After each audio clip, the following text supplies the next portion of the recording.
नमस्कार दोस्तों, स्वागत है आप सभी का हमारे चैनल गोपर में। तो दोस्तों 1 फरवरी 2024 को हमारे फाइनेंस मिनिस्टर ने अपना छठा बजट पेश किया, जो इस सरकार का दूसरा अंतरिम बजट है। क्या यह बजट अच्छा है या बुरा? आम आदमियों की जेब से पैसा निकालने के बाद क्या यह बजट हम सभी को राहत देती है कि नहीं, यह सब जानने के लिए आप बने रहिए इस वीडियो पर। तो दोस्तों बजट क्यों जरूरी है और ये कितने प्रकार के होते हैं? बजट हमारे आर्थिक उतार चढ़ाव को नियंत्रित करते हैं और साथ ही साथ इन्फ्लेशन और डिफ्लेशन के प्रबंधन में सहायता करते हैं। बजट मुख्यतः 3 प्रकार के होते हैं: balanced budget, surplus budget, deficit budget. Balanced budget में सरकार की कमाई सरकार की खर्च के बराबर होती है। सरप्लस बजट में सरकार की कमाई खर्च से ज्यादा होती है और डेफिसिट बजट में सरकार की कमाई कम और खर्चा ज्यादा होती है, जो यह हमारे भारत की इकोनॉमी के साथ चल रही है। हमारा बजट आज फिजिकल डेफिसिट के साथ चल रहा है, जो पिछले वर्ष 5.8% थी,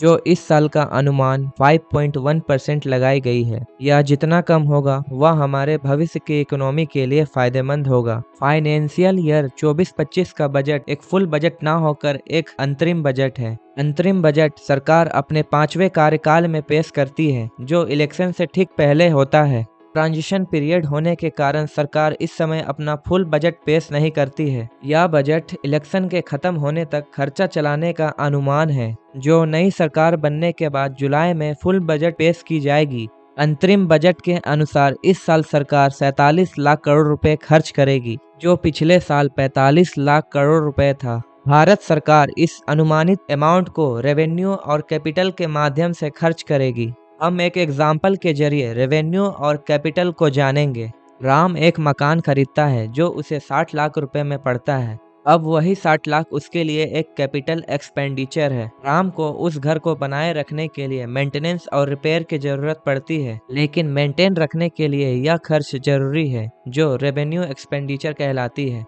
हम जानेंगे कि सरकार अपना बजट तैयार करने के लिए किन किन माध्यमों से अपना पैसा जुटाती है और कहां कहां खर्च करती है। सरकार अपना पैसा income tax, corporation tax, GST और अदर चीजें के साथ साथ विदेशों से लोन और मनी बोरो करती है। बजट एलोकेशन करने के बाद सरकार इन सब पैसों को अलग अलग सेक्टरों में बांट देती है, जो रेवेन्यू और कैपिटल के रूप में यूज की जाती है। इस साल टैक्स स्लैब में कोई बदलाव नहीं हुआ है, जो पिछले साल की भांति जारी रहेगा। सरकार गरीब कल्याण के लिए 78 लाख स्ट्रीट वेंडर्स को क्रेडिट असिस्टेंस दे रही है और 4 करोड़ किसानों को पीएम फसल बीमा योजना के तहत क्रॉप इंश्योरेंस दिया जाएगा। सरकार अमृत काल में सस्टेनेबल ग्रोथ के लिए ग्रीन एनर्जी पर खास ध्यान दे रही है, जिसमें 1 करोड़ घरों में रूफटॉप सोलर लगाया जाएगा, जो 300 यूनिट बिजली पर मंथ जनरेट कर सकती है। हेल्थ सेक्टर में सरकार आयुष्मान भारत स्कीम को एक्सटेंड करते हुए सभी आंगनवाड़ी सेविकाओं तक पहुंचाएगी। अगले 5 सालों में सरकार प्रधानमंत्री आवास योजना के तहत एडिशनल 2 करोड़ घर और बनाएगी। साथ ही टूरिज्म को बढ़ाने के लिए पोर्ट कनेक्टिविटी आइलैंड्स, जिसमें लक्षद्वीप और अंडमान निकोबार में अगले 5 सालों में डेवलपमेंट किया जाएगा। किसी भी देश को ग्रो करने के लिए इंफ्रास्ट्रक्चर की बड़ी भूमिका होती है, जिसमें कैपेक्स कैपिटल एक्सपेंडिचर आता है। इसमें सरकार इंफ्रास्ट्रक्चर, रेल, रोड्स और बिल्डिंग बनाती है। इस साल कैपिटल एक्सपेंडिचर आउटले का 3.4% जीडीपी के साथ 11,11,111 करोड़ खर्च किया जाएगा, जो पिछले साल से 11.1% से बढ़ी है। भारत को अपना लक्ष्य विकसित भारत बनने के लिए कम से कम 4 से 5% जीडीपी का खर्च करना पड़ेगा, तब जाके भारत ग्लोबल इंफ्रास्ट्रक्चर को टक्कर दे सकेगा। इस साल भारत सरकार ऐसे सेक्टर जिसमें खर्च करने वाली है वो है ministry of agriculture and farmers welfare 1.27 lakh crore, ministry of communication 1.37 lakh crore, ministry of chemicals and fertilisers 1.68 lakh crore,